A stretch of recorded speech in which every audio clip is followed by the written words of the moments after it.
Saudações pessoal, tudo bem com vocês? Eduardo aqui novamente, dessa vez para um vídeo um tanto quanto diferente. Hoje eu trago um vídeo de informações e um tanto quanto um vídeo de história, tá certo? Então, senta aí que nós vamos agora ter um papo aqui sobre munições e eu quero inicialmente fazer uma pergunta a vocês. Eu trago aqui comigo 3 munições, olha só. Primeiramente, uma 38 SPL, uma 38 SPL mais P e uma 38 SPL mais P+. E é sobre isso que nós vamos conversar hoje. O que faz uma munição tornar-se mais P? O que faz uma munição tornar-se mais P+? Inicialmente eu devo dizer que muitos dos atiradores já têm a noção do que é, mas também muitos deles não sabem o background por trás da chegada nesse resultado aqui, e é isso que nós vamos conversar hoje aqui. Então, eu já vou inicialmente falar com você aqui que gosta do canal CTA Clube de Tiro. Se inscreva no canal, já vai divulgando aqui nossos vídeos. Nós iremos agora iniciar uma série de vídeos aqui também com uns assuntos mais densos, com mais informação, mas que irão te trazer esse conhecimento. Então, desde já, eu já vou pedir aqui adiantado. Gostou do vídeo? Deixa aqui um gostei no momento que você achar mais interessante e já deixa aqui o seu inscrito no canal do CTA Clube de Tiro, pois estaremos em breve trazendo mais vídeos a respeito. Tem alguma coisa a comentar a respeito do vídeo? Ao longo dele você pode deixar aqui um comentário também, tá certo? Então vamos lá começar aqui sobre a história das munições mais P e mais P+.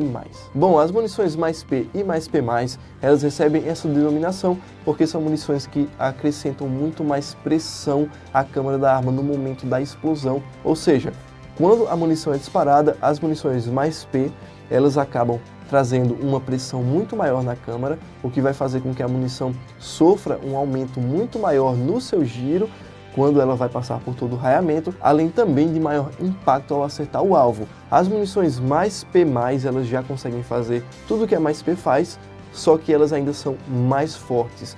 E essa pressão é devido à alteração do propelente. Lembrando que as munições mais P e mais P+, elas não são recomendadas para todo tipo de armamento, e eu vou explicar um pouco mais aqui ao decorrer do vídeo. Inicialmente eu devo dizer que em 1886 a pólvora química substituiu a pólvora negra na fabricação de cartuchos. Para quem já conhece um pouco a respeito da história dos cartuchos, sabe que a pólvora negra foi amplamente utilizada. E a pólvora química, quando substituiu a pólvora negra, ela fez com que os cartuchos utilizassem menos propelente para que pudessem realizar toda a explosão e o disparo, consequentemente, da munição. Lembrando que a pólvora química, que nós chamamos de propelente, ela é amplamente utilizada na fabricação de munições, ou seja, tanto cartuchos de arma de fogo de alma lisa quanto de alma raiada utilizam o propelente atual, que nós chamamos de pólvora química. E com a redução de propelente utilizada no cartucho das munições, o que acontece? Temos um espaço aí livre que ficava simplesmente vazio na fabricação dos cartuchos, principalmente nos 32-20 e nos 44-40. Então o que acontece? Nós temos aqui um espaçamento livre e propelente sendo utilizado de uma forma mais eficiente. Então foram criadas munições que utilizavam um pouco mais de propelente, reduzindo esse espaço livre entre o projétil e a pólvora utilizada dentro do cartucho.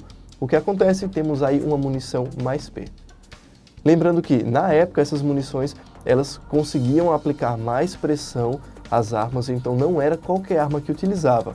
Porém, tínhamos em específico uma arma muito interessante que utilizava o cartucho 44-40 e que é muito conhecida até hoje. Estou falando, olha só, dela, a Winchester. Aqui eu estou com uma carabina Puma, mas é justamente para representar na época o que eram as carabinas utilizadas. Lembrando que eu estou falando aqui de uma época muito atrás, ou seja, 1800 e um pouquinho, então é muito tempo, e essas carabinas aqui já eram amplamente utilizadas. Lembrando que essas carabinas utilizam cartuchos de revólver no seu disparo, por isso mesmo já eram muito utilizadas e conseguiam aguentar a pressão das munições mais P utilizadas na época. Os revólveres da época eles não tinham a capacidade com facilidade de resistir à pressão gerada pelo cartucho com mais propelente. Então as carabinas eram amplamente utilizadas a fim de realizar a queima dessas munições. Então, quando essas munições eram utilizadas e acabavam prejudicando os revólveres, fez com que as munições mais P acabassem saindo de linha naquela época. As munições mais P eram utilizadas amplamente nas carabinas. Com a destruição dos revólveres que utilizavam, não havia mais o sentido de utilizar, já que havia uma confusão aí das informações e podia acabar danificando ou simplesmente dando uma perca total num revólver que era utilizado por alguém e até machucando o seu atirador.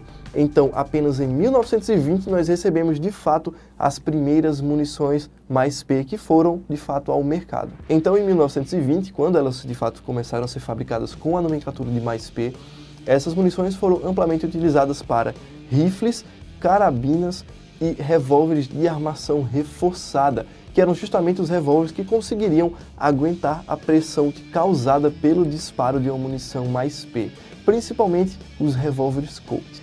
Essa munição aqui que eu trouxe para vocês, no caso a munição 38 SPL, que também é muito conhecida como 38 especial, ela foi desenvolvida em 1900, porém apenas em 1929 ela foi redesenhada para ser utilizada em pistolas. Sim, o calibre 38 pode sim ser utilizado em pistolas, mas é o 38 Super. É um calibre literalmente específico feito para pistolas, que é um redesenho do calibre 38 SPL.